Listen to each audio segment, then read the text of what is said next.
One of the tools we have is something that we call stress testing. In other words, if things really go bad, what is the chance of you running out of money?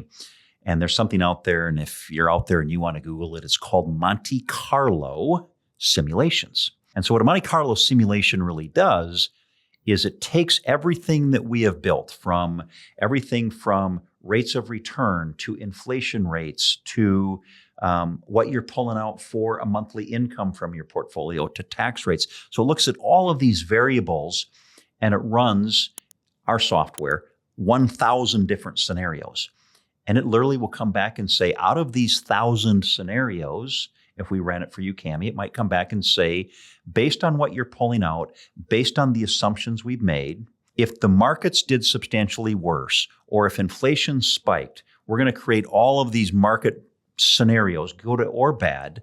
It'll come back with, out of 1,000 times, this is the number of times where you would not have either failed or had to modify your plan. And what we typically like to see is if somebody's in that 85% chance or greater, and in that particular case, 850 times out of 1,000, they would have never run out of money. So what's that have to do with anything? Well, again, taking the emotion out of the equation. Yeah. If we came back to you, Cammie, and said, you have a 96% probability of success in retirement, and then all of a sudden the markets drop by 15% and you're panicking, and you call me up and you're like, Dan, this is not comfortable for me. I'm very nervous.